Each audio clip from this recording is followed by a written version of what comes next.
Hello, everybody. On tonight's episode of Backseat Quarterbacks, I am joined by Greg and Darren. The terrific trio is back in action, and Darren is recording. I see the red dot on his forehead.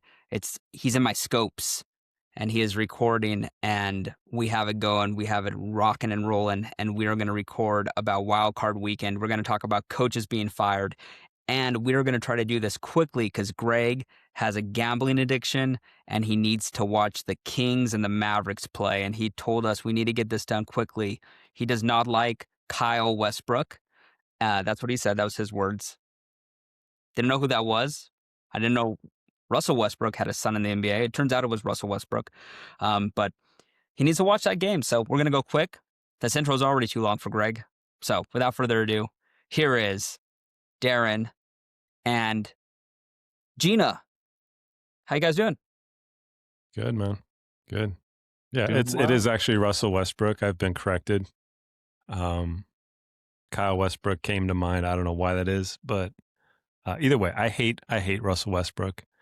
I hate his brother Kyle Westbrook, and I hope that the tankathon is on for those guys because I need the other team tonight. Okay.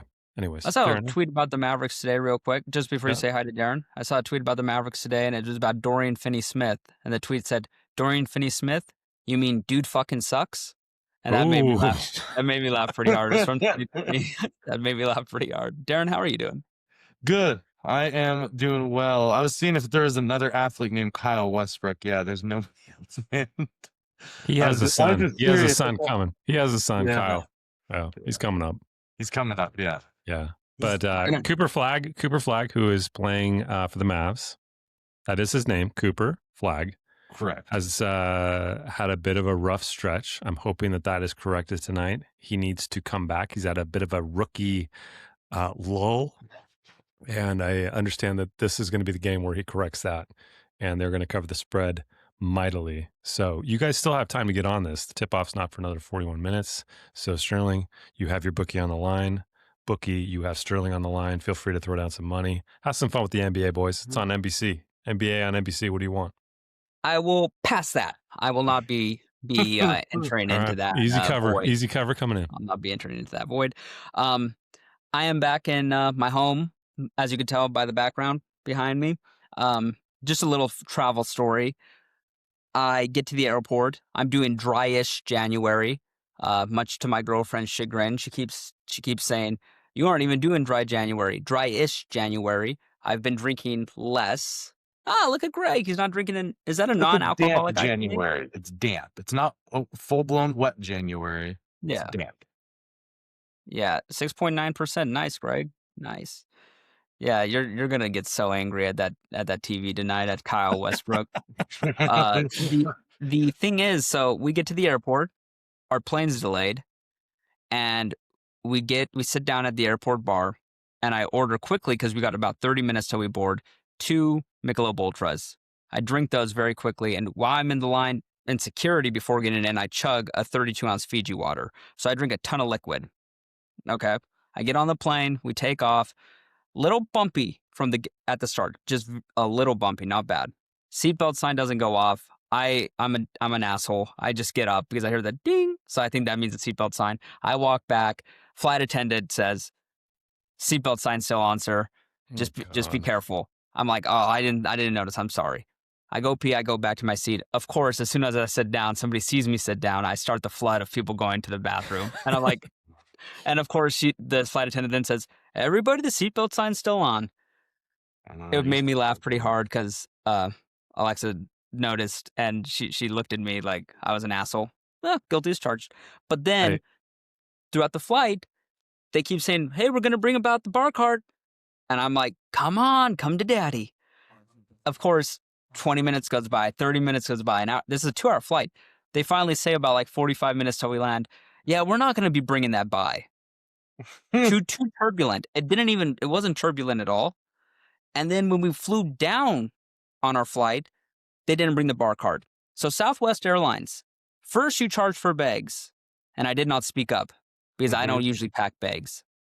Then you got to pick your seat, and I did not speak up because I don't care about where I sit as long as I get an aisle seat. It could be in the back of the plane, the front of the plane.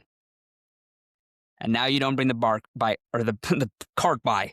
Can't speak now, and now I can't speak because it is too late. Yeah. Well, So that is Southwest justice. That's what it is. They Mhm. are a airline that specializes in punishment, and they want to adjudicate justice. And when they saw the flood of people going to urinate, trying to relieve their humanly duties, they said, no, we're not going to load these guys up with beer and wine. And no. They're going to sit in their seats. They've already emptied their bladders. We're not doing this again. Sorry. Yeah, Welcome to Southwest. these people can't follow simple instructions. The seatbelt sign was still on, and we got the whole line of people going to the restroom. Sorry, no pretzels. Nope. They had no No pretzels pretzels. either. They didn't even bring that by. They didn't Yeah, even have Wow, snacks. no pretzels, no pretzels. drinks, nothing. You get to sit there and think about what you guys did. That's what No that snacks. Nothing. They didn't do nothing for any of us, and they said sorry. was. Well, if you're on that flight with Sterling, just you can thank him for not getting the bar service. A lot of And people pretzels. were watching on their iPads and their computers last episode of Backseat Quarterbacks. I saw while I was walking the aisle. So a lot of people will hear this and they'll know. I will say in the very front row, sitting in the middle seat, which is funny because like you can pick your seat. That guy, he was sitting there. He was wearing a neck brace and a mask, and I'm just God. assuming that he was not sick or hurt. He was just doing that for the flight, and I said that's a heady play. That's awesome. Now, Yeah. don't You know get- if he was get sick on or the hurt, but wheelchair? yeah, probably. Nah. But anyways, fun flight home. I'm back, and I'm ready to talk football from my humble abode. I'm back in my element. I've been on the road, and this is really where I thrive, talking ball. So let's talk about coach firings first before we talk about the playoff race, or the playoff matchups. So I have a list here of the teams that are seeking new coaches. I think I list them in where I would rank the jobs. If you guys have different rankings, go ahead. I'm going to go. There's 7 openings with a chance at a few more after this is posted, but I think we're pretty much set. The Ravens just got rid of Harbaugh today. Kind of surprising. Not that surprising. I'm happy they did it. I rank them number 1.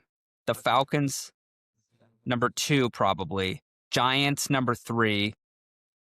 Then a kind of a pretty big gap. Titans 4, Raiders 5, Browns 6, and then I say the Cardinals is probably the worst job available. And is there any dispute in that list? You could mix up any of those bottom 4. I think you could make a case for it. I mean, the Titans look like they potentially have a quarterback. Yeah. Maybe. So any of those bottom 4, I think you can kind of mix and match those ones, however you see fit. Any coach you think shouldn't have been fired that got fired? Greg or Harbaugh. Darren? I mean, Harbaugh? Harbaugh's the one that you just go, well, I can see why it happened, but I don't know that I agree with it. I mean, he's going to be unemployed for 3 seconds. It'll be dependent upon him picking the spot he wants to go to. But I think him and Stefanski are the only two. Stefanski's a good coach. He should get a job if he wants one. didn't Stefanski win Coach of the Year twice? Yeah. He's one of the only guys that has done that's done Yeah. that. Only the Browns fire that guy. Like Dayball, he won Coach of the Year on kind of a fluke year. I'd say he really wasn't probably worthy, but Stefanski, I mean, it's like when Vrabel. It reminds me of when Vrabel got fired from the Titans. It was just like, yeah, okay, It's not he's the coach, better. it's the organization. It's the franchise. Yep. Yeah. Well, the Titans are interviewing Jason Garrett tomorrow. Yeah, that's That was hilarious. announced. What are they doing? Do they pay for him to fly private and stuff over there? Or do they make Jason Garrett get his own ticket to Tennessee? Or are they doing it via Zoom? No, I Or think they that the Titans organization is, I think, fairly bootstrapped at this point. I think they send him a Greyhound bus ticket one way, and then he has to find a way back. But I don't know. Yeah. Well, the Raiders are currently paying 5 coaches. It's insane. Like so it's like they actually are going to have to hire. There's been talks about who they're going to go for. Flores, Dayball's situation where it's like they're going to have Flores be the head coach, Dayball be the OC. That's probably the best situation that they can envision. I don't think that's going to happen because if I'm the Ravens, I'm going immediately after Flores. I'm bouncing around a lot of teams here, but Flores is probably the best candidate out there. He's been coaching his ass off defensively, I guess. If you're the Ravens, you might want an offensive guy, but neither here nor there. I don't know who the Raiders can get with in terms of money wise because they don't have a super rich owner and they're to the point where they're just putting money in escrow for all these coaches. They're actually about to be in $50 million a year territory until they get off of Gruden's contract because it's getting substantial. Here's what you do with the Raiders. Okay, you Yep. do a scheme where it's like they create an app where all the fans can like vote on plays like as they are coming up, and like they aggregate it, and then they just call the play, and they just do that for a year, and then they actually probably would be better than they were this year doing that. There's a chance. And then you save a little bit of money. You know, there's a little bit of money to pay the tech fees and the app stuff, but I think you save a little bit of money on the front end there. Yeah. And then you pay Gruden for 5 more years. You pay Pete Carroll for 3 more years or whatever it is. And then eventually you are able to afford like a low-end college coach. Could you bring these coaches back, or That's are they the not allowed to question. be back on the contract? And you have a revolving door of those 5 coaches. Just Here's each the of them deal. coach Did 3 you That's a have good games, all question. 5 of them there as 5 co-head coaches? all with a headset on, I just like all that. talking at I the like same that. time. The Here's the deal. quarterback's like, what? In Trump's America, can we not bring Gruden back in? That's what I'm saying. I'm saying, like, I think that he's acceptable now. Darren and think I have he's talked a- about this off pod, and I don't think you want Gruden to coach your football. I think he's too removed from the game at this point. I No, think I disagree. I think he's a great football. I think he talks amazing about the game of football. I don't think he'd be a good football coach anymore. That's the difference. You know who I the don't know. Raiders actually need to call? Lane Kiffin. He'd go. He'd No, jump he's ship. going yeah. a second. Dude, That'd be you so got to funny. give him a Never call. Yeah, there's going to be a college coach that gets a call here. That's gonna one of these teams is going to go for a college coach. Cristobal. No doubt in my mind. You think it's Kirby? I want You think Kirby's I the want one who's going to get the call? who? Kirby Smart? I've heard Kirby Smart might get a call from the Falcons. That's been a rumor. Mm-hmm. I mean, part of my takes on that, over. but They're out. yeah. NIL's pissing off a lot of these college guys. So I don't know, but I think I was gonna do a joke where each of these teams I was gonna say best fit, but we didn't really prep for this, and I was just gonna go a super old coach for each of them. I was gonna start like seriously with Bill Belichick for one of the jobs, right? Because he's old, but he still coaches somewhere. Then I was gonna go Saban. I was gonna say let him. He wants to coach again. Then I was gonna go Dick Vermeil. So I was gonna go down the list of just. Orfo? He's done doing TV. They should give him. Yeah, he's in the fold. He's in the mix. Yeah, throw his name in the hat. But the real thing when we go through these coaches, I just thought about this. I kind of spoke with Darren before. So Darren and I kind of do some podcast prep, Greg. No offense to you. You have a job that requires your focus. Darren drives a lot, and then I chill. So when it comes to the Ravens, Harbaugh should have, and we've talked about this before, Greg, but Harbaugh should have lost his job after they lost to the Chiefs in that AFC Championship game a few years back, and they should have just elevated Mike McDonald. Mike McDonald is on the short No, list. I agree with that. This juncture in time now, though, just to interrupt, is the wrong juncture. Yeah. Right. There's way too many teams that need coaches, and to unload a Super Bowl winner at this point is wrong. I will say that. They should have fired him and promoted Mike McDonald a long time ago. Agreed. Yeah. So 2 of the coaches that are going to get hired here, if they want the jobs, are going to be John Harbaugh will take one of the chairs and Stefanski will take another one of the chairs. So that's going to happen.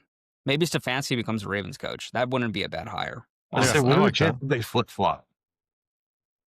There's no I chance don't think Harbaugh so. becomes the Browns coach. I don't think so. 0%. You don't think there's any chance he goes to the Browns? No, I think Harbaugh, honestly, he goes to the Giants. That's my guess. Giants is likely. I don't see him. Harbaugh will not dip below the Giants in these coach tier. Like it's going to be either the Falcons or Giants, or he takes a year off. Yeah, There's agreed. no way that, and Hey. he'll be a consultant for the Chargers next year or do How about TV. this? How about this? There's all these openings. This is actually a very rich job market for NFL coaches, former NFL coaches. Where does Mike McCarthy fit in here? Ooh, I like Raiders. You think he gets hired? Do you think he gets a spot anywhere? He should. Why I wouldn't? mean, Why what's he wouldn't the doing? Cardinals? Is he just chilling on a beach somewhere? He's not even like a coordinator. I mean, he's got a good fat man beach body. Legitimately, He does have a good he's in Boca Raton or he's in Cabo. He's Just waiting. somewhere. Just Yeah, waiting. he's just waiting for the call. He'll interview for some of these for sure. I mean, I think he'd actually be really good with Tennessee. I think it'd be good to have him with Arizona if you have any. They're going to move off Kyler, so who knows? Actually, Tennessee'd be a good job for McCarthy because why not have him with Cam Ward? He's a good quarterback coach. Like he actually is a good quarterback coach, and he gets a lot of hate. I'm actually a Mike McCarthy guy. I think he gets too much hate. Tennessee needs stability. I think he provides stability. I think you kind of cap yourself with him because he is not the best of the best, but he definitely can win games, and he could be a good tutor to Cam Ward in that offense.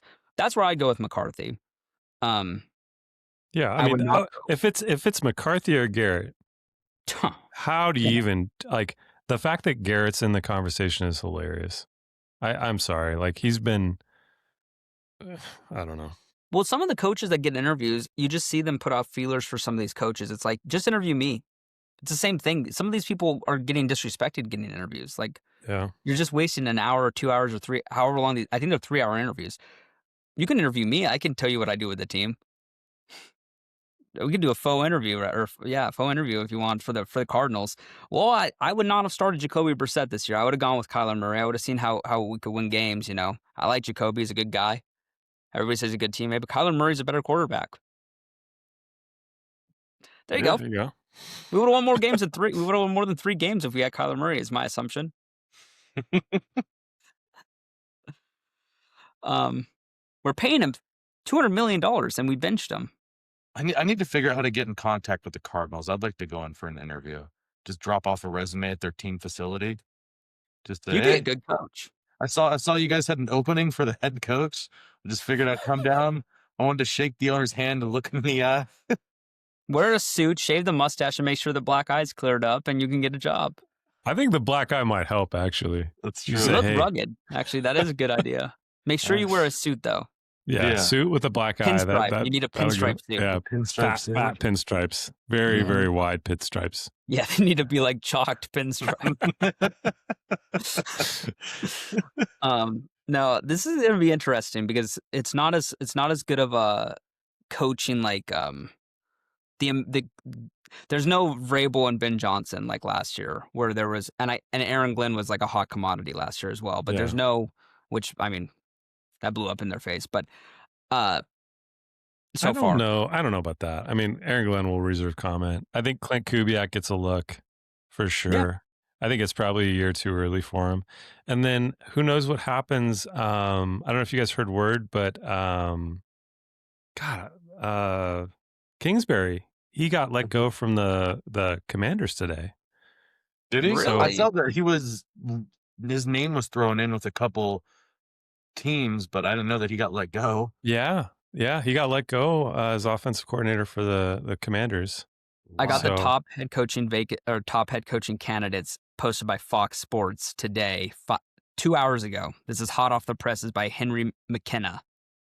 Are you ready for this? Yeah.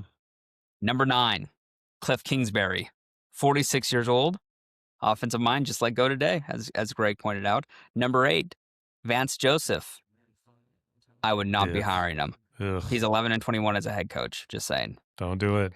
Yeah, and he's a defensive guy. I know that the Broncos defense is good, but Packers defensive coordinator Jeff Hafley, I'm not touching him with a 10-foot pole.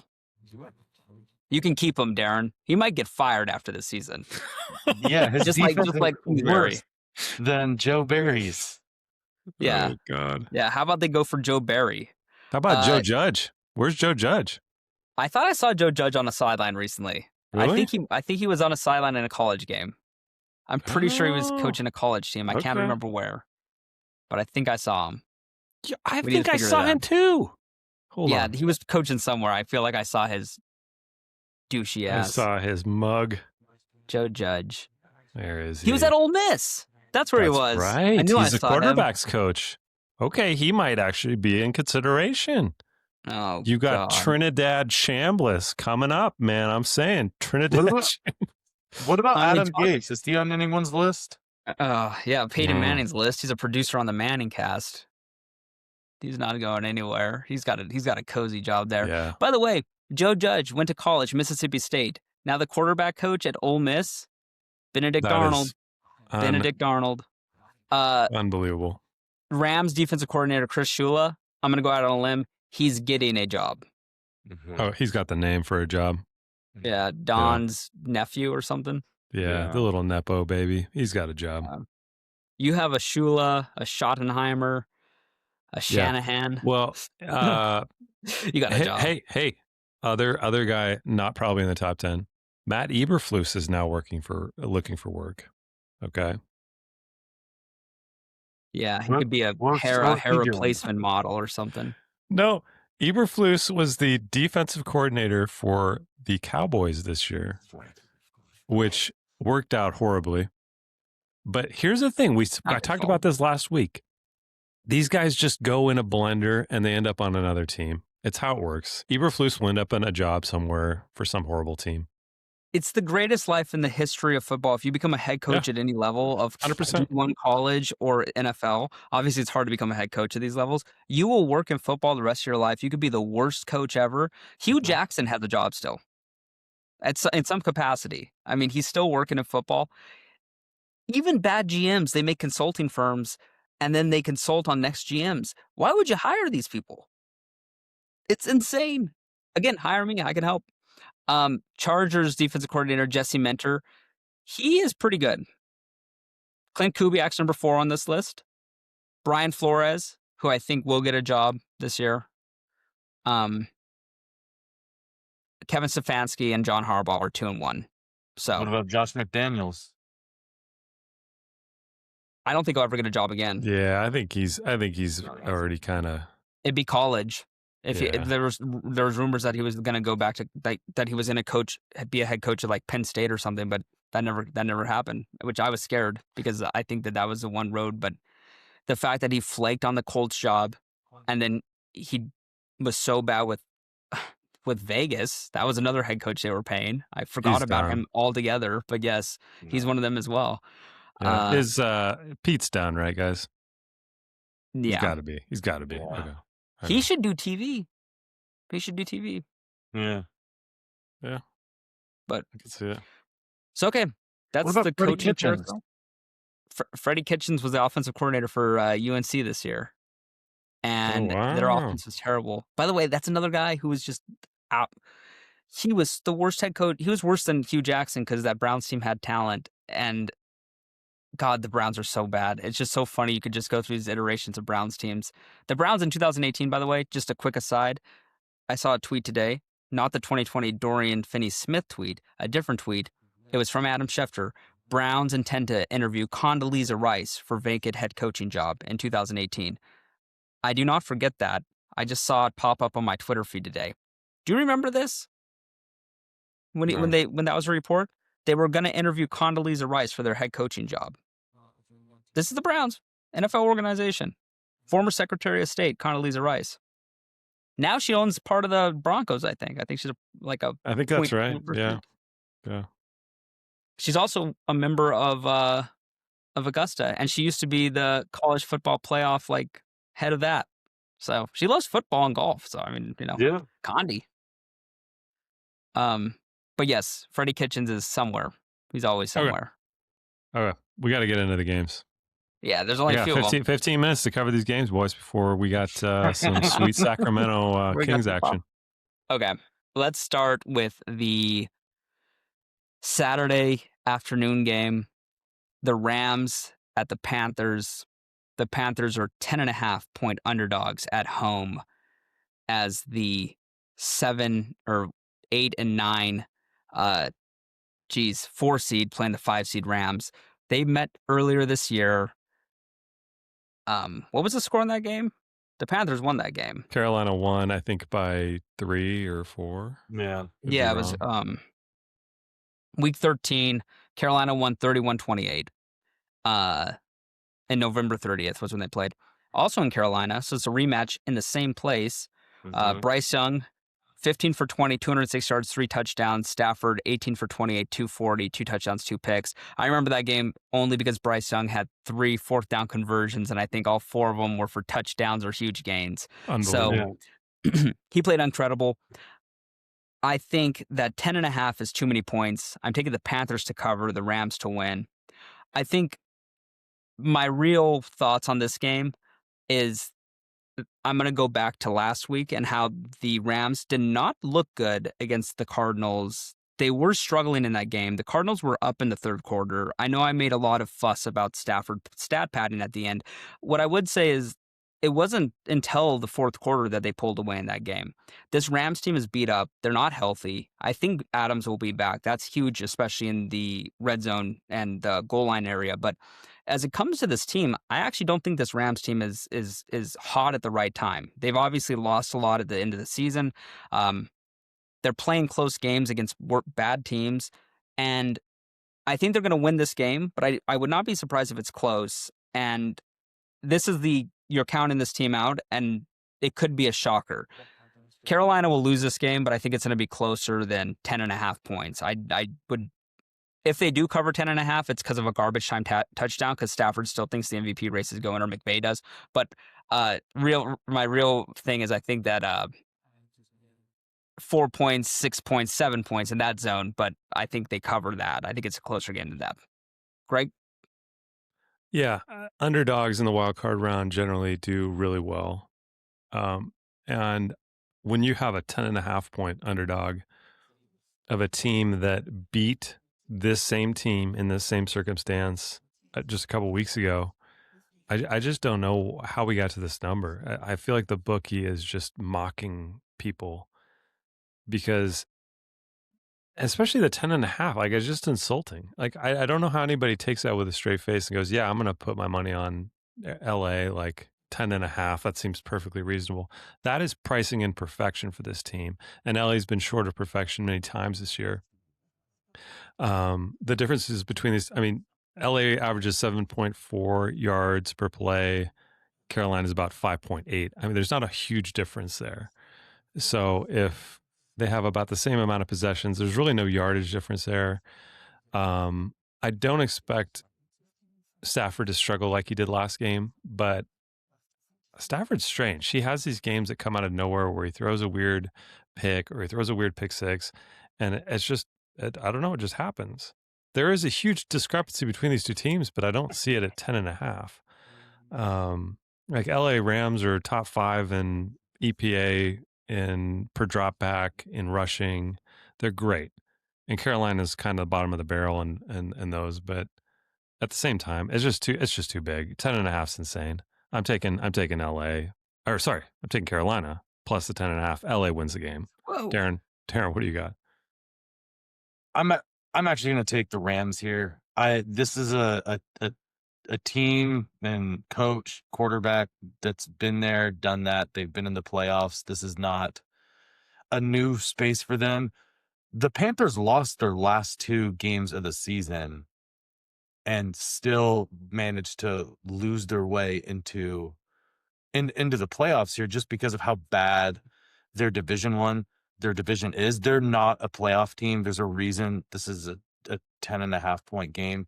I mean, they played Seattle 2 weeks ago and Seattle beat them 27-10 in Carolina. And I don't think the Rams are like, what are they really that much different than Seattle? They played them twice and they've both been really close games. I just think the Rams are just going to steamroll them here. I think that this is going to open up the playoffs with a little bit of a snooze fest game and hopefully set the stage for, a great rest of the playoffs. But I just don't really see the Panthers keeping this game super close. Yeah. I mean, that Seahawks game was closer than that score, though. And because that game was a slog until the third quarter, too, where the Seahawks kind of pulled away. Yeah. And I just think that that's the difference between the Panthers and a lot of these other teams. Like, I know it might have felt closer, but at the end of the day, the Seahawks well covered the 10.5 point spread. So What's the weather like in this game? Is it going to be rainy? Or what? No, it's gonna be beautiful. It's like 70 degrees and sunny. Huh. Yeah, which That's beautiful. favors. Yeah, it favors LA, but Yeah. I just 10.5 is just so much for a home dog not to. I don't know. Disrespectful. Yeah, Not going to disrespect playoff teams. This has happened like 4 times before, and it's typically bit these teams in the ass. Not that they're making the lines. I don't think McVay's out there like going to the bookmaker. Only 9? We're more than 9. Okay. Well, now's a good time to say that last week our records were Darren went 10-6, Greg and I went 8-8, and so we finished the regular season a tie at the top with Darren and Greg each going 137, 130, and 3 pushes. I went 136, 131, and 3. So we can keep this going in the playoffs, fellas, if you want. That's a first disagreement. So this could be the decider. The Rams and Panthers being the decider. I think generally we restart the schedule in the postseason, don't we, for the pod? Yeah, we do, but there's a tie at the top, and I'm 1 game back, so I say we keep it going. We can do 2 separate. We can have like the regular season. We can keep a postseason separate, and then we can also combine them. So there you go. Perfect. I have a good tiebreaker. We combine the record from the regular season with the big beautiful bet, and then that could be just how we do. No. Big beautiful bet's definitely a separate thing. I appreciate that. Oh, okay. Yeah, definitely a separate thing. 13-5. You guys, of course, won like 6-12. Okay. Well, we'll figure that out off pod. So, you are on the Rams, Darren. Greg and I are still roaring with the Panthers. We got a couple of cats in these playoffs. Packers Bears is a Saturday night game. I think that's on Amazon Prime. So if you haven't, pay a little money to Jeff Bezos and get this game ready to go. Or Andy Jassy, I guess, is their CEO now. That's stock. I bought some Amazon options, by the way. I did a few contracts, up 50% today. I did a 370 March 20th expiration date. $6 a contract. Sell it. I know it's up to $9 a contract. So yeah, sell it. I should. Nah, I'm gonna let it ride. $1 million on those.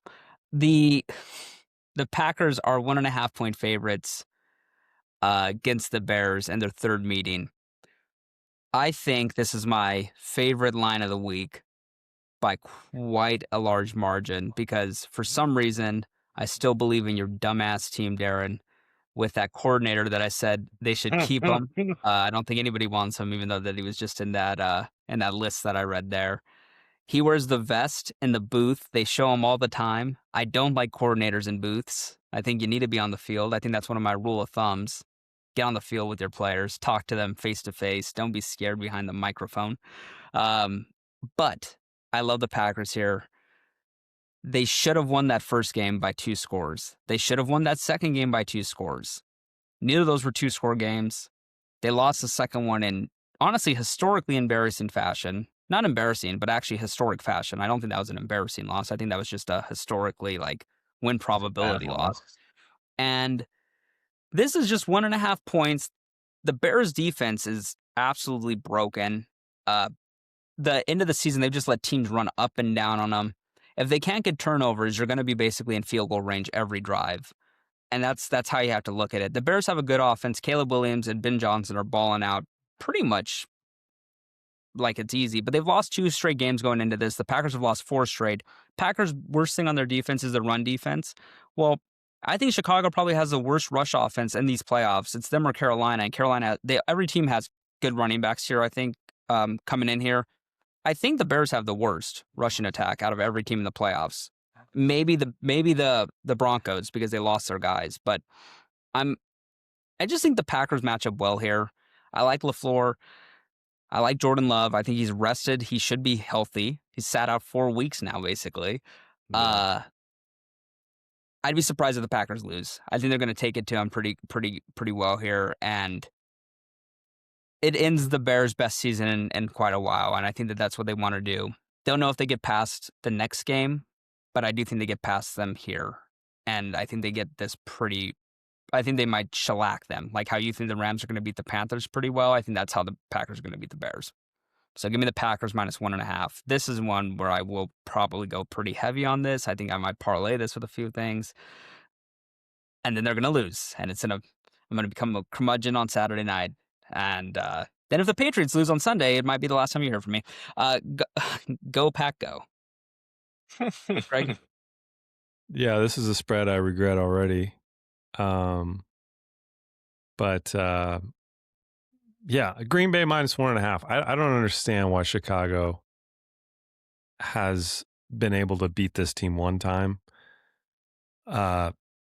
Chicago is just like the most lucky team in the entire NFL this year. They're 20th in defensive EPA thus far, and their turnover luck has been just absolutely miraculous. And that's got to change at some point. And I think on these big games like this, there's one or two plays that make the difference. And yeah, to take the last game against Green Bay into overtime, to have this Hail Mary toss go to what's his name? What was the DJ receiver? Moore. DJ Moore. I mean, just a miraculous catch. I just don't know. They just seem like just this luck box. And eventually that luck box runs out. And I think Green Bay is legitimately a better team. I know they've struggled through injuries. I wish they still had Tucker Kraft. I think this would be a totally different offense if we had that tight end option available. Obviously the defensive injuries have hurt, but I just think they're the better team. And to get them at a short favorite at 1.5, I'll gladly take them. And I'd rather root for Green Bay than Chicago anyway. So yeah, taking Green Bay. Darren, what do you got on this? Yeah, I'm on the Packers here. I'm pretty much echoing everything that you guys have said. I honestly I don't know how this team lost to the Bears. I don't know how the Bears kept it close in the first meeting. The refs? You said it perfect, Greg. The Bears seem to kind of be the luckiest team this year. There's always one team that gets they get the turnover luck. They get all the stuff just kind of seems to bounce their way. Last year it was the Commanders, and they had their luck last all the way to the NFC Championship, and then it ran out. But this year, I don't know. I just think the Packers are better. I think they're better across the board. I don't think either team has a stellar defense, but I'll take Jordan Love and Matt LaFleur over Caleb Williams and Ben Johnson. And I think this Packers defense is capable of playing good. We've seen them have moments throughout the season where they can put it together on the defensive side. They added Trayvon Diggs. He's okay. He's better than I think what we have. And I'm gonna be honest, like it's not a huge upgrade, but I still think that it is somewhat of an upgrade. I'm happy they made that move. So we'll see how much he helps. Any less time we can have Keyshawn Nixon out there, the better. So sign me up. Oh, he'll be playing too, though. Don't worry. I know. Unfortunately, you are right about that. So I'm on the Packers. As somebody that played football, not me, you, I ask, teams hunt matchups when teams are in like base zone, or not zone when they're in man, but teams play a lot of zone, but they still hunt zone matchups. I guess it's impossible. I guess it's impossible what I'm going to ask. Never mind. I was going to say, why don't they just, why don't they play to where they can't hunt him, but then they just hunt the zone or they hunt the man? Never mind. It's a dumb question. Jarvis, cut that out.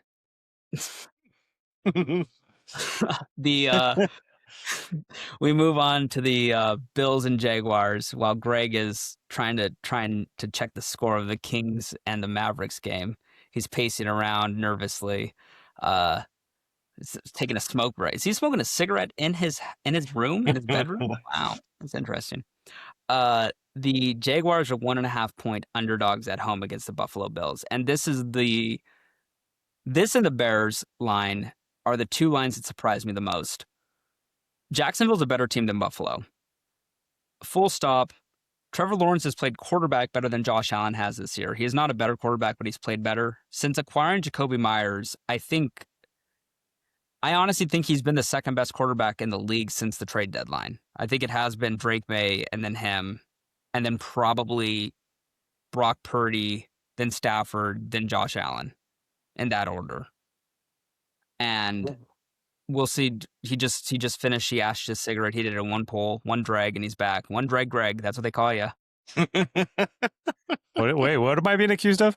One drag, Greg. You got up, you smoked a cigarette in your bedroom, and you ran back here. One drag, Greg. I feel good now, boy. Let's go. No, I was saying the top 5 quarterbacks since the trade deadline. I said it's May, Lawrence, Purdy, Josh Allen, Stafford. In that order, I think, is what it is. But I said I think the wrong team's favored here. Buffalo's favored by 1.5. Jacksonville, I think, is a better football team. Buffalo does not have a run defense. It's worse than Green Bay's. It's the worst in the playoffs.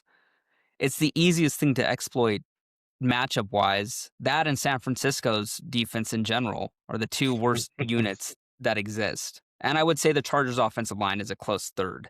But it's those 3 things are those 2 things specifically, the Bills' run defense and the 49ers defense in general are just awful. And it's going to take Josh Allen being a superhero every single week with James Cook as his sidekick, who sometimes saves the day himself. He doesn't get enough credit for it, but he does, to be able to win 3 or 4 playoff games here.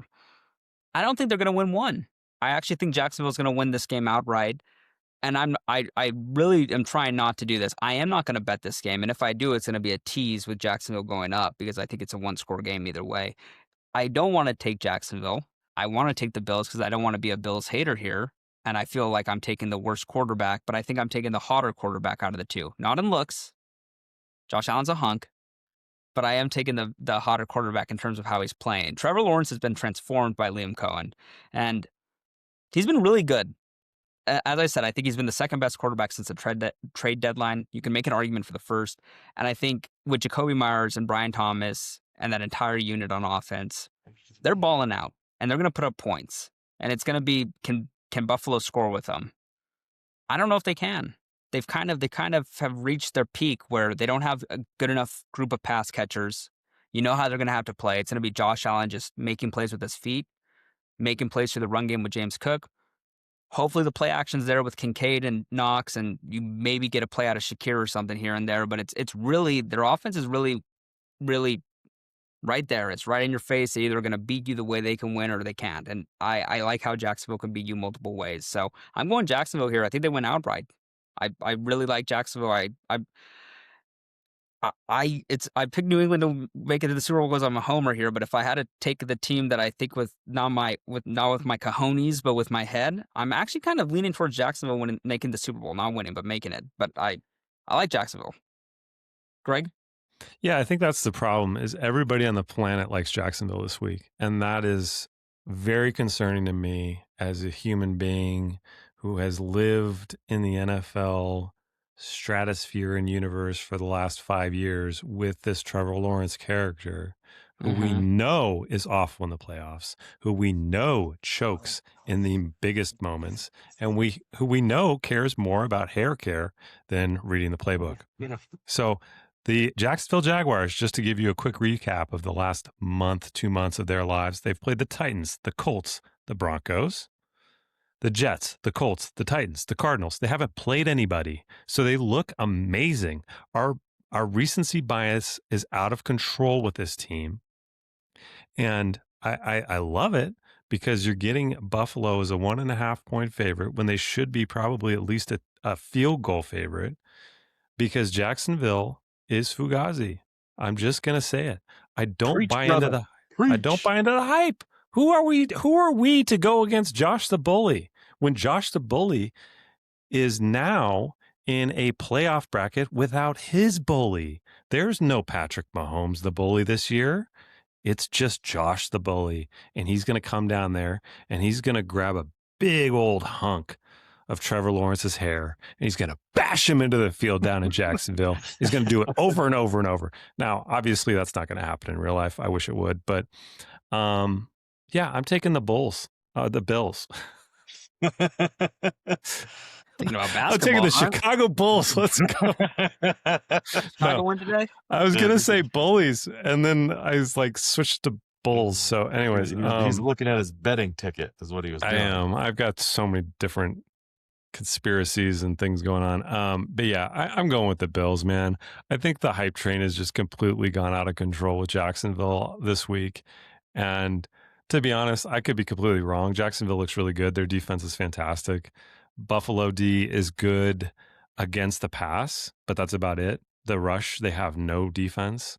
Mhm. But I'm going to take the Bills. Like, I think that it's just gotten, I don't know. It's just gotten a little out of control. So I'm taking the Bills -1.5. Darren, what do you got?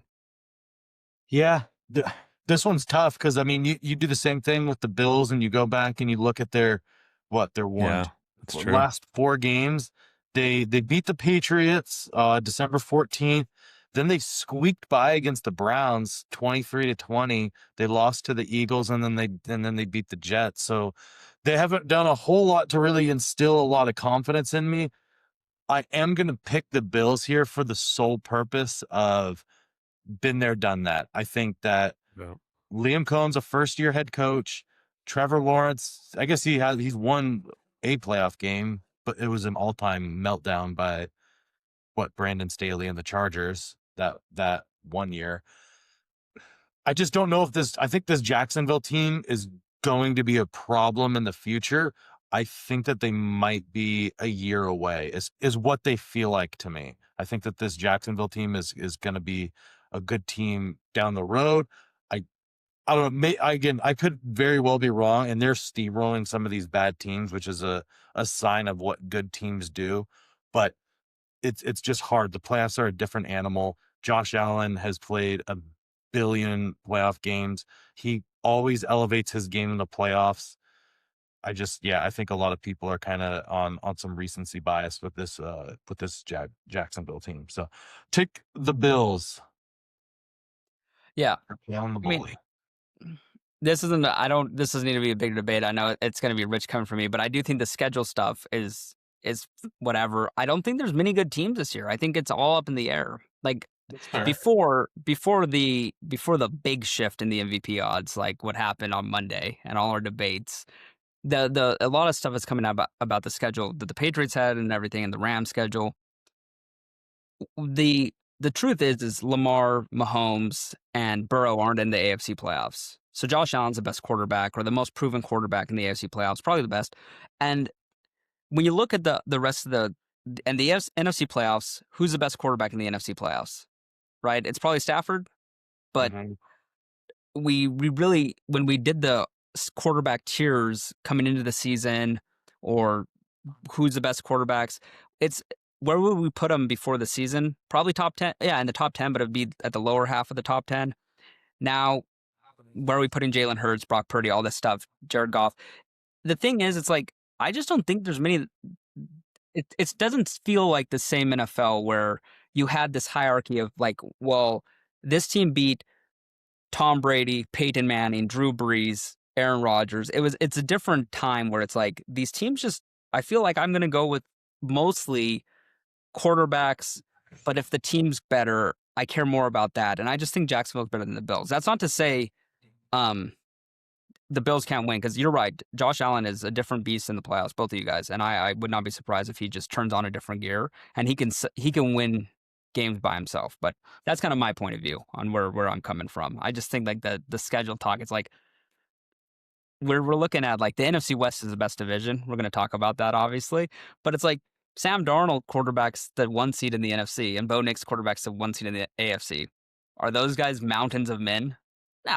They're both replacement level QBs.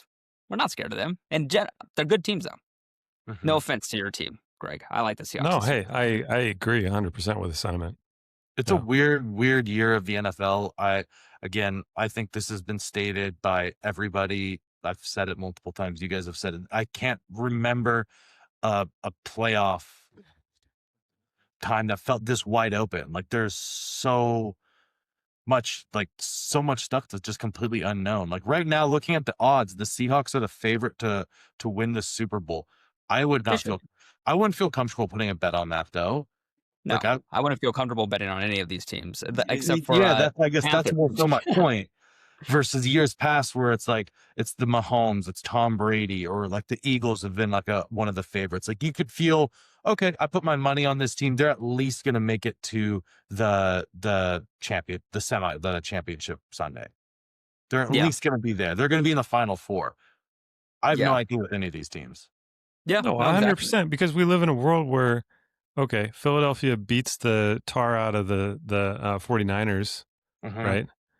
And they come into Seattle and just embarrass Seattle. Like that is Yeah. completely probable. Sam Darnold throws 2 picks and it's just over. And we go, oh God, you know, like The Eagles have a good defense too. That could They actually do. happen. They God, do. yeah. That would be so annoying too, because the Eagles aren't a good team, but they have a good defense, and that's just you get to see how they play that game. That would be 100%. annoying too, because I'm Jesus.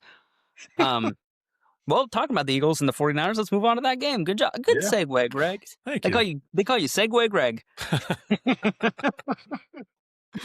One Drake Greg, Segue Greg. The Eagles are moved up to 4.5-point favorites. It's open at 3.5. I loved the Eagles at 3. I love them a little less at 3.5. I love them a lot less at 4. I love them a lot less at 4.5. And the question is, do I like them? Do I like the 49ers more at 4.5 or the Eagles at 4.5? Because this is the one team where I think the Eagles can actually move the ball up and down on. But they haven't done it on other teams when I've said that this is the one team. Didn't do it And against the Bills. They put 13 points against the Bills. that was a game where they should have been able to do more, but the weather was horrendous. So I do want to, that is a But the caveat. Bills' rush defense is horrendous, and they still couldn't get anything going on the ground. Like, that's a huge cause for concern, is it not? No, that's fair.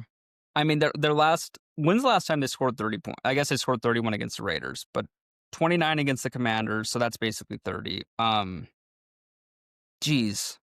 16 against the Lions, 10 against the Packers, 38 against the Giants was their last like explosive game. The Eagles had 82 rushing yards against the Bills. Yeah, that was a terrible game. Thing is, though, they could throw against the 49. God. Okay. This is so hard. This is actually the hardest game to pick, I think, out of all of them, because it's 4.5. The 49ers levy is going to break. They're not going to win this game. If they win this game, they're not going to win against the Seahawks. I think if you're a Seahawks fan, you have to root for the 49ers here. Honestly, you just have to root for them to win. But the Eagles should win this game. They can command how this game is played. They have a better defense. They honestly have a better offense. 4.5 seems so rich, though, because the 49ers can score quick, and McCaffrey's the best player in the game. They're going to be in a hard one position at the end of the game to score to tie it up. That's what's going to happen. The 49ers will be in a position at the end of the game to at least tie the game. Yeah, I think the Eagles will be up a touchdown. That's what it is. Yeah. So you're basically like saying they'll either be up 3 or 4 points, and the 49ers will have a chance to take the lead or tie the game or something like that. That's what's going to happen this game. You're probably right. I'm gonna go the 49ers cover this. I wrote the Eagles down like when I first wrote these lines down, but it's gone up to 4.5. It's gone up a point. I don't like the point. I'm going 49ers to cover. I struggle with that. Obviously you could tell that I'm just like I'm slapping myself silly, but I think the 49ers cover. The Eagles are gonna win this game. I'd be shocked. I'd actually be really shocked if the 49ers win this. Their dam is about to break. They should have lost that Seahawks game by 4 scores. That game was such a blowout. That did not happen to be a blowout because the Seahawks fucked around. Yeah. Greg? Yeah, I think the game that I don't know. The game that I expect from this is it's going to be pretty close until the third quarter, and then one of these teams is going to break away. And I have to give the advantage to the Eagles here. I just think that they're getting a little bit healthier. And obviously health has been an issue for the 49ers all year long. I know that they're getting Lane Johnson. Lane Johnson's back. And that Lane Johnson with and without split is really big.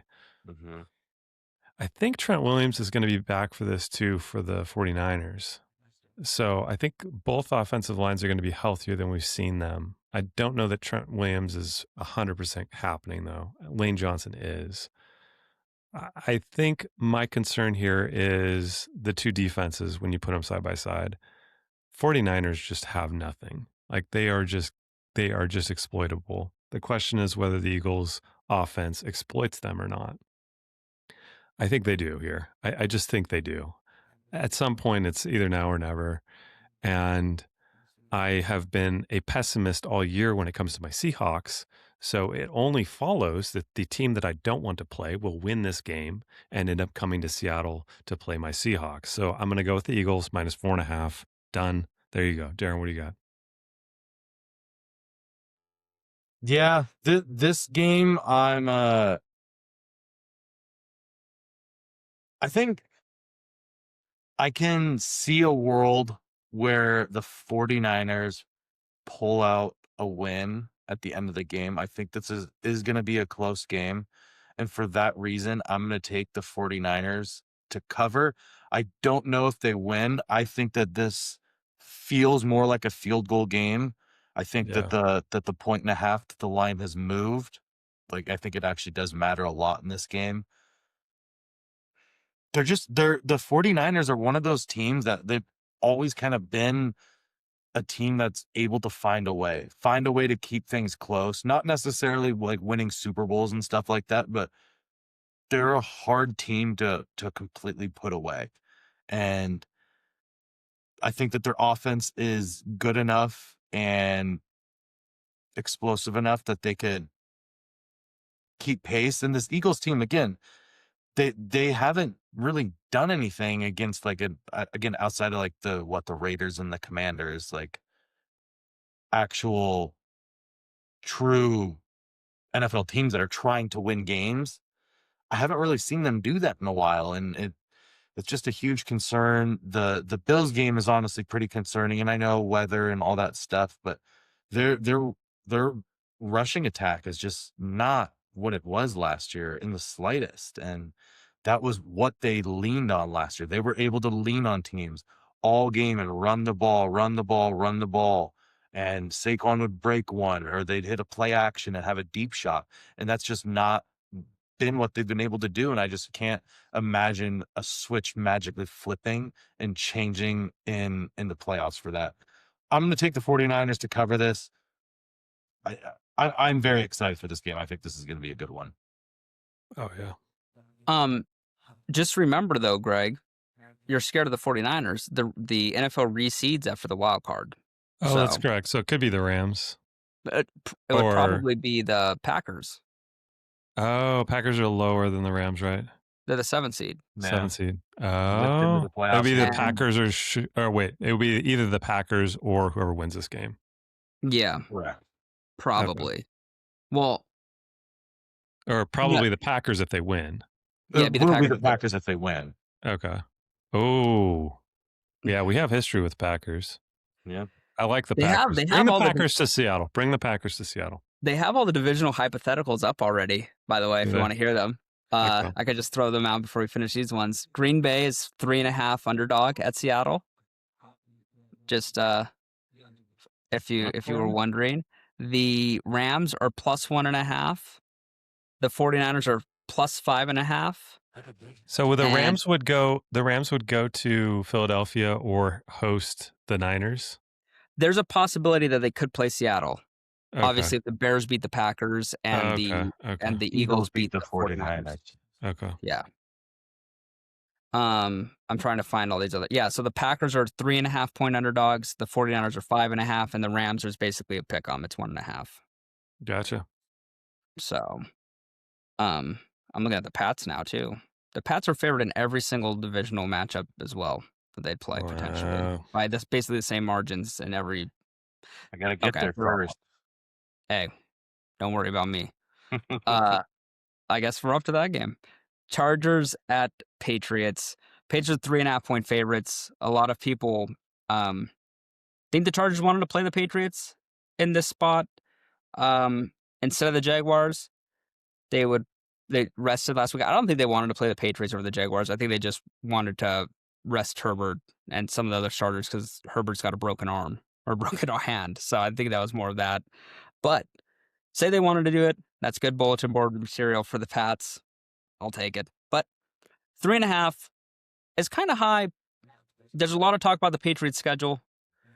Since it's going to be the reason, one of the main reasons that May probably loses the MVP. I think this is a good statement game for the Patriots. Herbert doesn't have his starting left tackle or right tackle, and I think they just signed Ben Cleveland off the streets to play left guard. I'm pretty sure one of the guard positions. So that means they're down 3 starting offensive linemen. A lot of people have talked about the Patriots defense as being kind of mediocre this year. It's kind of split in 2 ways. It was great at the beginning of the year. Then Milton Williams got hurt, and then it became pretty bad. And Milton Williams played in Week 18, and so he's back. And Milton Williams was probably the unsung hero of the Eagles' defense last season. He's been unbelievable when he's healthy. As far as I know, Barmore and Stephon Diggs are playing in this game. There hasn't been any change in that and their legal status. Robert Spillane's back for the Patriots defense as well, and so is the birthday boy, our left tackle. He's off IR and he played in Week 18 and he's back. So, I think the Patriots are getting healthy at the right time. I think that this is a good matchup for them. I think a lot of people show that they don't know teams that they don't watch as much of, which is fine. I mean, I think that that's impossible to be an expert on every team. I think bookmakers are experts on every team. That's why they get these lines right so many times. But the Patriots defense is a complete 180 when they have Milton Williams versus when they don't. And if he's healthy in here, he's a game wrecker. And I think they're going to be able to get pressure on Herbert throughout the entire time. I think if it's close, I think the Chargers probably win this game, but I think the Patriots can blow them out. The Chargers are really good at stopping big plays. They're one of the better teams at stopping explosives. The Patriots live off of explosive plays this year, whether it be Travion Henderson running for 80-yard or 50-yard runs or Drake May throwing the deep ball. The Chargers are good at stopping explosives when it comes to normal explosive plays. I think this is a little bit. I think how the Patriots get their explosives are a little different. That's not to say like this is unique. I just think how May throws a deep ball is different than what typically happens. They weren't good at stopping the explosives from CJ Stroud 2 weeks ago. I'll just say that much. But I like the Patriots here. I don't know if the Patriots can sustain winning against some of these teams in the AFC, but I think this will be their hardest challenge. This or if they play the Bills a third time. And I think they could beat the Chargers pretty well here and pretty easily, especially since the Chargers don't have any of their offensive line. I'd be pretty surprised if they lose this game, especially with all the bulletin board material about how easy the schedule has been and all that. They're 13-1 in their last 14 games, and that one loss they were up 21-0 in. This is not the Vikings from 3 years ago with whomever was starting. I need people to understand this. Greg. Well, I'm glad you made the point about the explosive plays of New England versus the defense against explosive plays for LA Chargers. I was going to bring that up because that is one of the interesting matchups here. New England has really feasted off of these big haymaker punches that they have been consistently able to throw. Whether it's a deep bomb from Drake May, which we've seen so many times this year, incredible arm. And he has great vision downfield. And Travion has been a fantastic rookie running back. I'm surprised he's not more in the running for offensive rookie of the year, but what am I to judge those awards? And on the other side, I think with the LA Chargers, their offensive line is highly suspect, highly injured. You've got a quarterback who has a broken left arm and who, has a tendency to struggle in these bigger games. We've seen it time and time again when he's made it to the playoffs. He's had issues living up to the hype, living up to the moment. Oh, gosh. And, Bad does bet. No, I accidentally almost like X'd out from our podcast here. So I'm trying to close. I have like 15 tabs open. I'm trying to close this thing. Leave in mid take. Yeah. Anyways, bye guys. I mean, you'll have to. Italian porn all over your. Yeah, no, I was trying to bring up a new tab to look at like rookies in their first wild card round, start and try to give you guys a stat. But anyway, it didn't work. Anyways, this is one of the games I'm really excited to see. I think this might be the most exciting game on Sunday. I think there's a reason it's on Sunday night. I think this deserves to be the headliner. I think it is going to be a true field goal game one way or the other. And for that reason, I'm going to take the team that's giving me the 3.5 rather than the team that's taking the 3.5. It really doesn't have anything to do with, some huge mismatch or some huge discrepancy that I see. I just think that if I'm going to get the extra hook on top of the 3, I have to take it because I do believe this game's going to be tight. And I think it'll come down to, maybe a last possession for whoever's got it and if they can get a field goal. So I am going to take the Chargers here. I think that Herbert is more experienced, clearly, in the playoffs. Those haven't been positive experiences for him, but, maybe he's able to turn the corner here.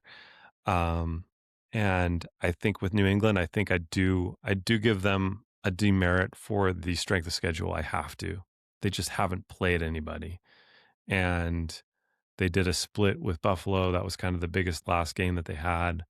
So, yeah, I'm going to take the Chargers because they're giving me the 3.5. Darren, what do you got? Yeah, we got if man versus super schedule here for their superhero matchup at quarterback. Just a side note on the Christian Barmore thing. I was just looking up the thing. So it's a misdemeanor charge, so it's not even like a felony. And again, domestic violence is never funny, but I could just picture this situation playing out. That says that they were arguing over air conditioning and it happened in August. He's a large guy. I could just imagine him just being all hot and sweaty, just wanting that AC cranked to the max. And his girlfriend just keeps going and turning it off like he's coming back from training camp just dying. I could just picture her just keep turning it off, setting the house to like 75 degrees or something like that.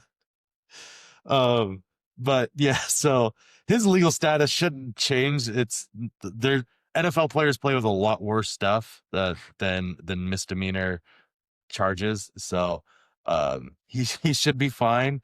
But as far as like these teams go, I think you guys covered a lot of this, and I'm going to take the Patriots here.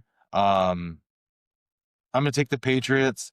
I think that they will win and cover.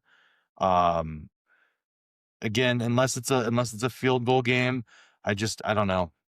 I just think the Patriots are better. This Chargers team is pretty beat up on their offensive line, and I think that the Pats will be able to get after them. They did get, some guys back. They got their left tackle back. They got Milton back. So that's big for the Patriots. I think that they're kind of gaining some momentum going into these playoffs. Now, I mean, I guess I'm in a win-win situation here unless the Pats win and don't cover. If the Pats lose, then we can just, harass Sterling and tell him, hey, guess Drake May doesn't have the X factor. He's a regular season merchant, apparently. He's the inverse of Tom Brady. So I'm gonna take the Patriots here and kind of put myself in a win-win. You say if man versus the schedule. I just want to say, how's Jordan Love? Like, how's he doing? How's he been this year? I think his brain's a little scrambled, but he's getting dad strength. He's having a kid, so he's gonna have dad strength here pretty soon. Not focused on the game. The other thing is not focused on football. Other thing, you mentioned Tom Brady. I just wanted to. He's in my background. You see him right up there. Yeah, about to rip that picture off the wall. Tom Brady. Would it kill you to be a homer at times? He always tries to say, oh, he couldn't make a pick when he had to pick Bucks versus the Patriots earlier this year. He couldn't make a decision. He could have picked between that. I'm going to tell you how to pick that game, Tom. Here's what you do. I had 3 good years in Tampa Bay. We won a Super Bowl, and then Todd Bowles fucked me. And then he fucked me again. in the next year because he's the worst coach. By the way, we talk about coaching openings. Todd Bowles still has a job somehow. I don't know how he's still just smirking down there. Zach Taylor also. Dude. Those are, you know what? That's when you start questioning the richness of these guys, and then they'll make a move. Then they'll fire. You start saying those pockets a little thin, buddy. The Glazers and the Browns, whoever owns the isn't it the Brown family that owns the Bengals? I think it's weird. Like the Browns own the Bengals, but basically Brady did that. Then they say, "Who's your MVP, Tom?" Well, of course he respects the old guy, but how about this? You pick the guy that plays for the Patriots. No. Of course he doesn't. He's afraid because he already knows Drake May's better than him. And here, I'll do you one further. Patrick Mahomes is better than him too. How do you like them apples, Tom? So you flipped on Mahomes. You're now pro Mahomes. I wish Mahomes was in these playoffs. I do actually wish Mahomes was in the playoffs. Why? But it'd be nice. It'd be nice so the Drake May could beat him. Oh, okay. Like a Cherokee drum. It's a Dude, yeah, that's easy. That's easy to say. That's easy to say, right? Like, I wish he was in the playoffs so Drake had the opportunity to get his butt kicked by him. This is the thing when it comes to the schedule. It's if the Patriots were playing close games against the Titans or against the Dolphins or the Jets, I'd be like, oh, geez, maybe there's a case here. If you look at their margin of victory, it's not. They've played basically 2 close games. Again, they can lose this game against the Chargers. They've played nobody, man. Like, that's the thing. Like, good job beating up on Nobody State University, but who cares? I'm going to look at the Seahawks schedule because they're the one team. And you're going to be like, you're going to say these are real teams? Go ahead. These are all hypotheticals, obviously, because it's impossible. Go ahead, Sterling. Go ahead. They had 8 of the same games that the Rams had. You realize that, right? They had 8 similar opponents that the Rams had. That's the other. What? The Pats or the Seahawks? Patriots. The Patriots had 8 common opponents the Rams had. All these teams play each other. They play 2 of the same divisions. Of every team in their division, and then they play wherever they ranked in their division. They were a last place team last year, so they played a last place schedule. That sucks that there was the Raiders, the Giants, and the Titans, I think, were the third. Those teams suck. That's fine. But they play a schedule that was already set. Just because those 3 teams suck is not their fault. And I'm just looking at the Seahawks. I didn't say it's anybody's fault. I just say it is what it is, man. That's all I said. I mean, the Seahawks, 49ers are not a good team. I don't care. They're not a good team. The Seahawks aren't a good team? No, the Seahawks are a good team, but I'm saying here's their schedule. 49ers, ass. Steelers. Are we being honest? We're going to talk about this. Wait, what are the 49ers' record? I don't care about record. I'm just saying, do we think the 49ers are good, honestly? No. Any of us? There we go. We're going to just split. Yeah, but let's be serious. Or do we think they have a chance to win a Super Bowl? That's a good team or not? I mean, is that what we're determining to be a good team? That's what I determined a good team. Chance to win a Super Bowl. There's like 4 teams that I don't even know if there's 4. You know what? There could be more than that. I could see the Broncos. I could see the Patriots. I could see the Seahawks. I could see the Rams. You can't see the 49ers, though. There's no way. Maybe, probably not this iteration of 49ers. Okay, we're going to keep going. 49ers, ass. Steelers, ass. Saints, ass. Cardinals, ass. Buccaneers, ass. Jaguars, I can see that. Jaguars are good. There's one good team. Texans, are we giving Texans good or ass? Middle ass. Okay, so that's 1.5. Commanders, ass. Cardinals, Rams, good. Titans, ass. Vikings, ass. Falcons, ass. Colts, with Phillip Rivers, Rams, good. Panthers and 49ers. So I'll give the 49ers half. So basically we got 3.5 to 4.5 in that zone. These aren't, and you do the Patriots, you're basically just doing the Bills 2 times. That's their schedules, 2.5 asses, basically. There's not that much. There's not that much in this NFL this year. You could do you could do every single team and you're going to be like, whoa, there's really some shit in this league.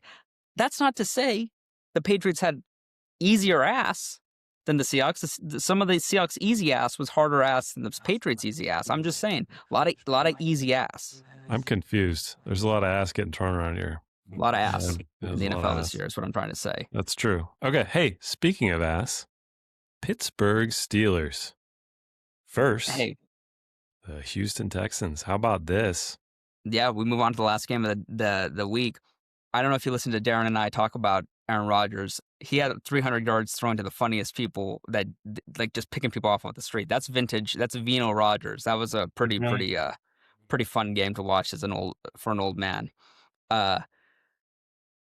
He might actually be the MVP of the league for doing that. I'm going to be honest. Put him in the convo. Pittsburgh, 3-point underdogs here against the Texans. I really think they're going to win this game. This is not what we're picking. We're picking against the spread. I'm picking the Steelers. It was 3.5. I really wish I would have sprung on that because I do think a push is possible, but they're going to win this game. I don't have really much faith.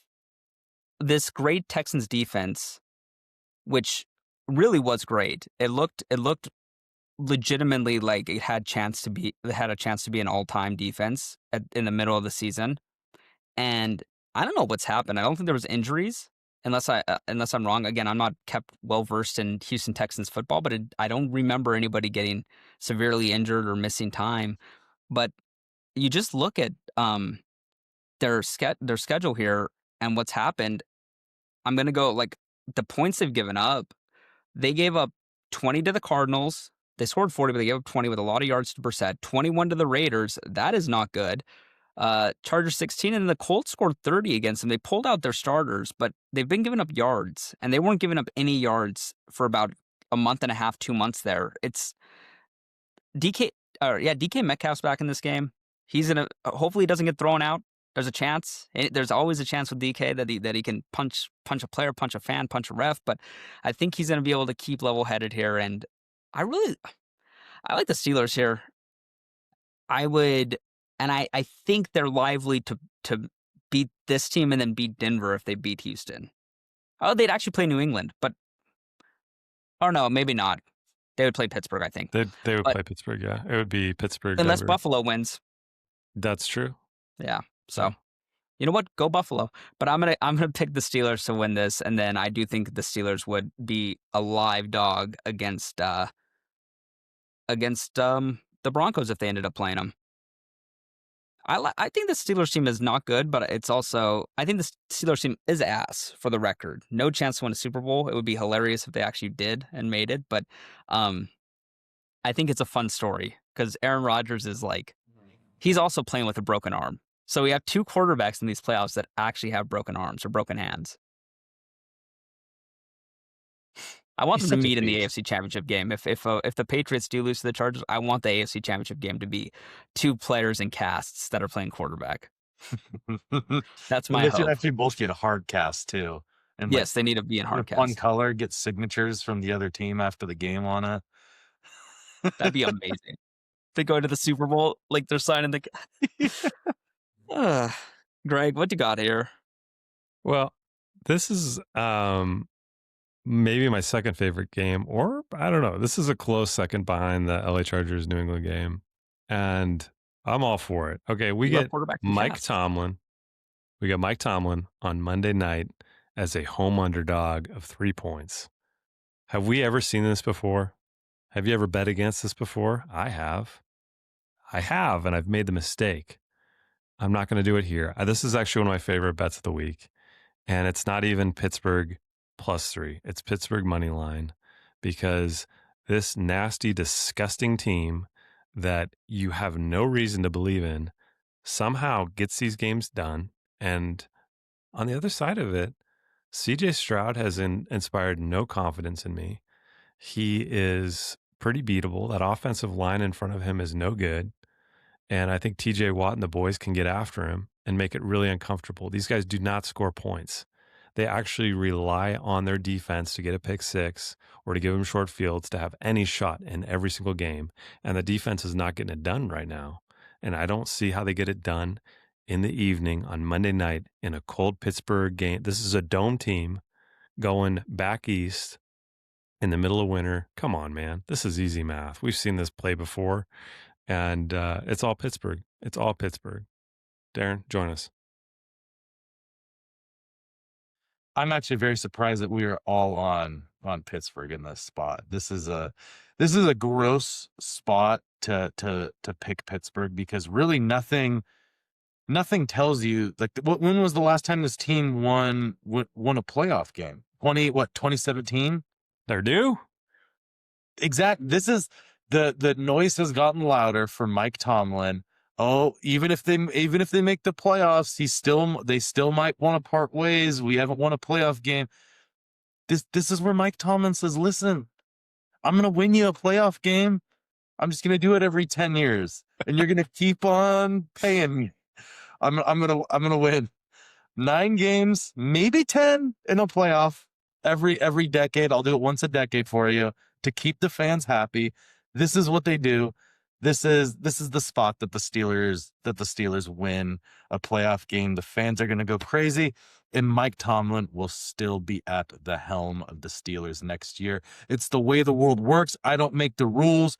I'm just saying follow this advice if you want to be money positive at the end of Monday night. If we're gonna do the big beautiful bet, but I just want to say a few things that are funny here. If you just want to guess, just throw out a number. Pittsburgh to win, Aaron Rodgers to have 325 plus passing yards. What do you think that is? Just a win in 325 passing. Yeah. Plus 1,000. Okay, Darren, what do you think that is? Plus 1,500. 35 to 1. Wow. If you do 300 plus passing yards, it's 18 to 1. Wow. That's crazy. And I mean, I don't think he gets over 300. I mean, that's the hard part, right? His passing yard total is 204.5. And if you do touchdowns, it's over 1.5 passing touchdowns. It's plus 162. Wow. So, yeah, I mean, we're all on Pittsburgh, but I just think that's funny that 325 with them to win is plus 3,500. That's an amazing bet. I actually like that. Darren? Yeah. Good work. Wow, that has is to be your that. big beautiful bet? It might be. My You can't, actual no, you can't do No. that. No.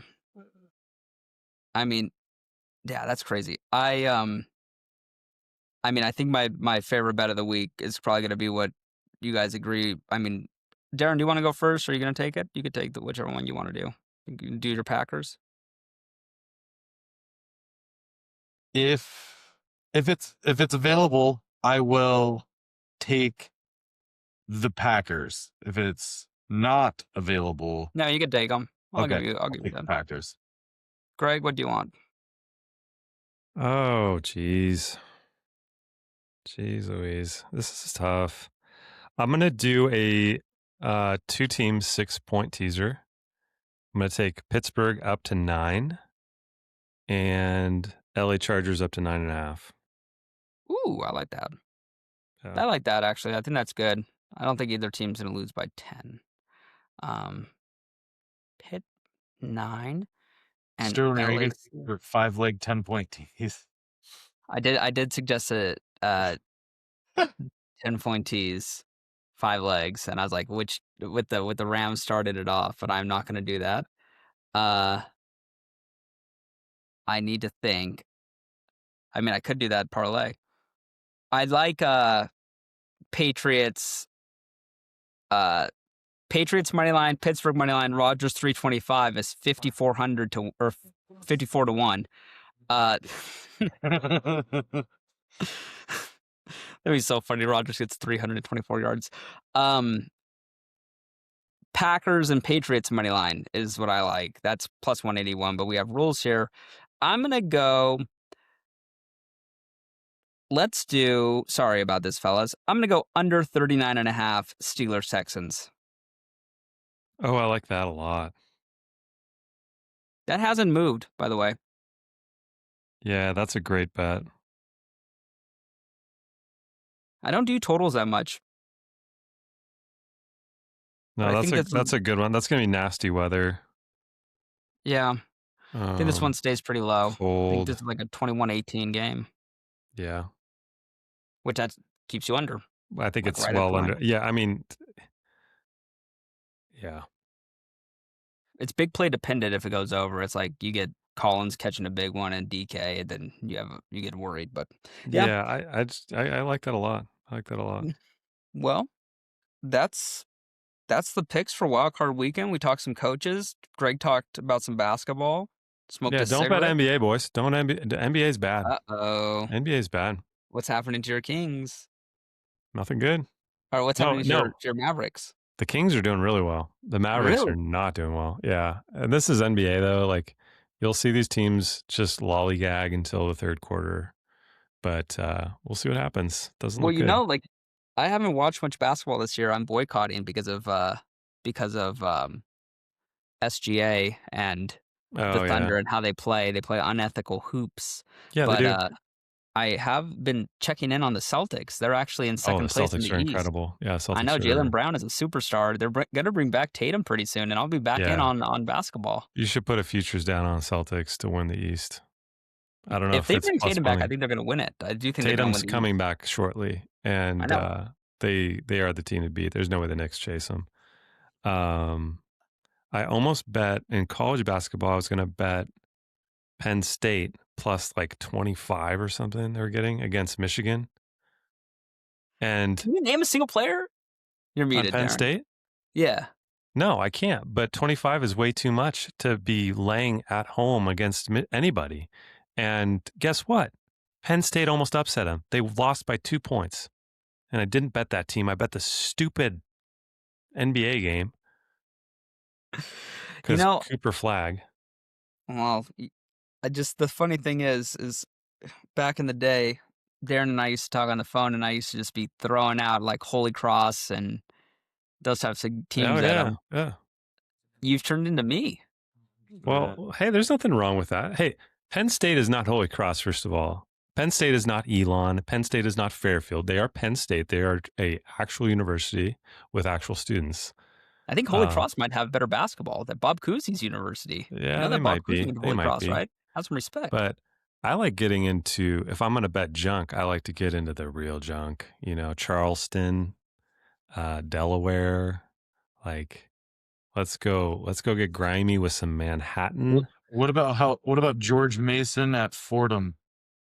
Oh, I could get into that. Yeah, try to lean on that one. That's actually a little too high end for me. Fordham's a home underdog, 6.5 points at home. Ooh, what do you got, Greg? I'll take Fordham there. 6.5 points at home. Yeah. All right. What about Western? Wait. Is that tomorrow? Yeah.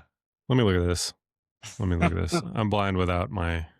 Okay, tomorrow is Wednesday, the 7th. What about Dynamo Minsk of Belarus versus the Kunlun Red Star? I have no. Is that soccer? What is that? KHL. Okay, I don't know. Saved my Christmas back when I got home from Vegas after my first semester 1L year of law school. Saved Christmas. Wow, you're really going back. By the way, there. Did you know the Kunlun Red Star, Darren, are changing their name to the Shanghai Dragons at the start of the 25-26 season? Wow. They're China's sole KHL entry. Does that happen after the Chinese New Year? I don't know when it's... No, I mean, it's already started.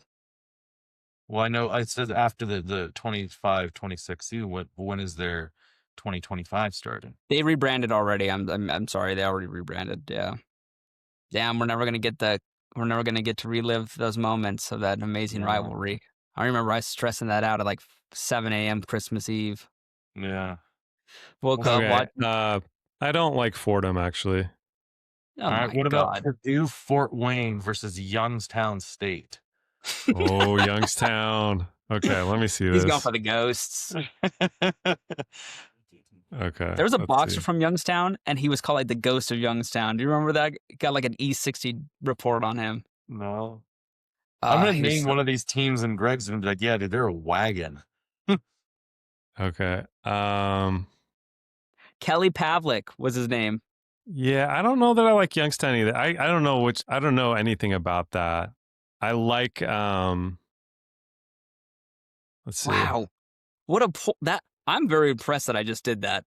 Yeah, I like Villanova. I like Villanova a lot against Creighton. -6.5 at home tomorrow. That's on Peacock.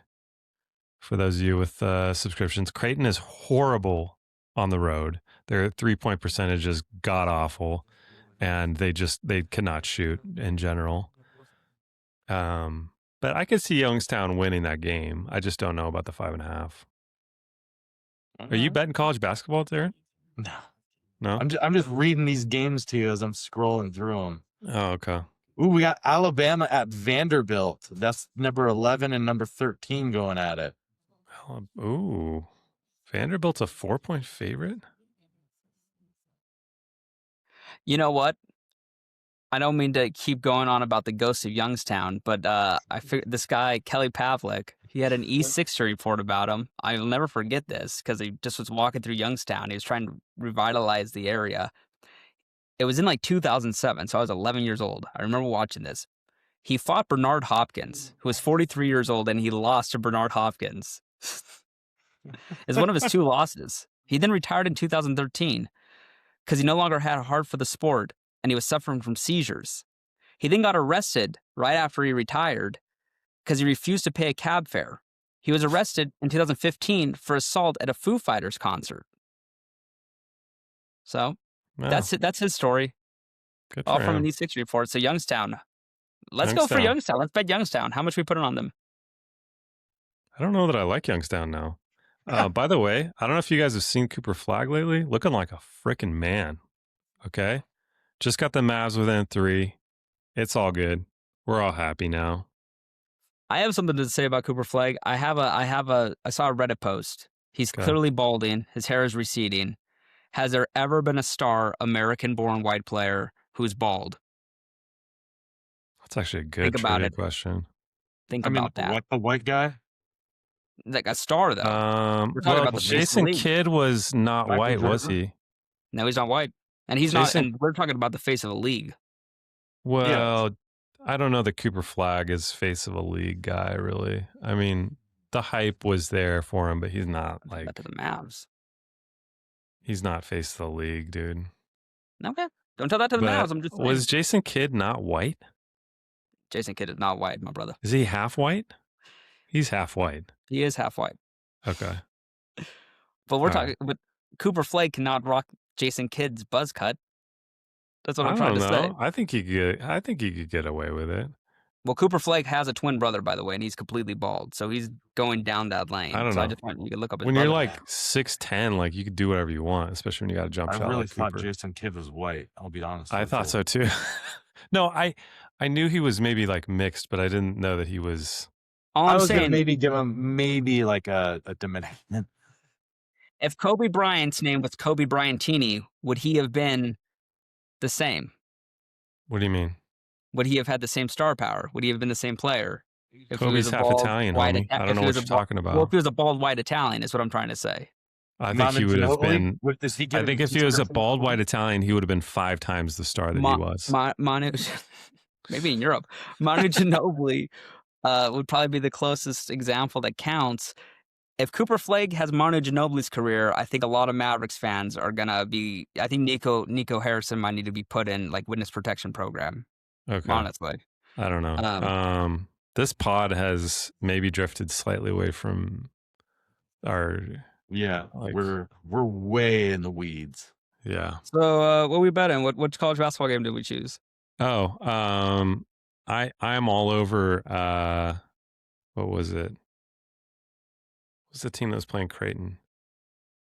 That's too good of a team. No. Creighton sucks, dude. Really? Don't they have the father-son combo, McDermott? Creighton on the road is not a team you want any part of. And they're playing Villanova at Villanova, -6.5. Book it right here, ladies and gentlemen. Take Nova minus the 6.5. That will be 8.5 by the time. Nova is getting 97% of the bet right now. Just so you know, that'll be 8.5, 9 by the time it tips off. Book it, Sterling. Let's go out to the casino at lunch tomorrow. I've got an early day. We can head out, get some beers, put some money down on Nova. Well, as you know, maybe play some more blackjack, get some BJ action. Let's go. I do like the idea of blackjack. I have no cash though. I'll lend you some. You might have to front me. Yeah, I know you're good for it. Yes, Darren, we went out and we played some blackjack, and I pissed off everybody at the table by hitting on a 2 or something like that. Nice. I felt blackjack. Hey, okay. First of all, I have trouble with 2s. For some reason, I always want to hit when the dealer has a 2. I know that's not by the book, but that's just my gut feeling. And fuck everybody else at the table. That's my money. That's my bet. Fuck you. The guy's playing $200 hands, and you're playing $10 hands. Yeah, that's true. That was you hit on a bust card. okay. To be fair, and then everybody busts, and then the dealer gets a 19. Everybody loses. That was not my proudest moment. And then I proceeded after that, daring to get like 5 blackjacks. I pissed that guy off. That guy lost every hand. He ended up losing all the. You're lucky you actually walked out of there. The minute we sat down, he started losing like everything. Actually, he was probably losing before we sat down, but that's so funny. Whatever. Yeah, he was winning all those bonus bets, which is not a real winner in my book. Yeah, those bonus bets, take them off the table. Let's play classic blackjack. Get those jackpot bets off there. Yep. We play blackjack 1.5 odds to 1. Give me back the regular day smoking on airplanes. Come on, let's bring it back. I want to smoke a cigarette in my seat on an airplane. Those ashtrays are still on a lot of those planes. They just weld them shut. Brother. That's not the America I want to be in. Preach. Okay. You could start an entire airline business on that premise. You would kill it.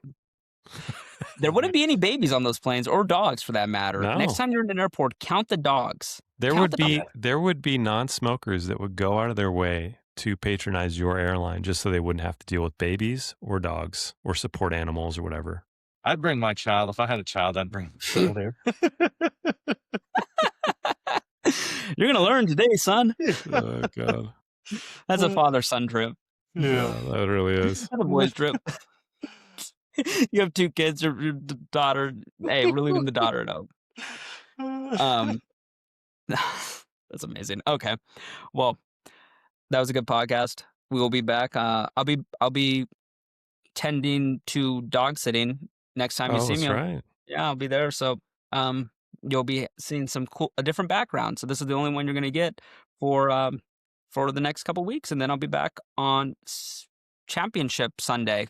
Hopefully, that team is still playing at that point, but I'll be doing podcasts until then. I'm just saying, background will be different. Sayonara, Greg, for you.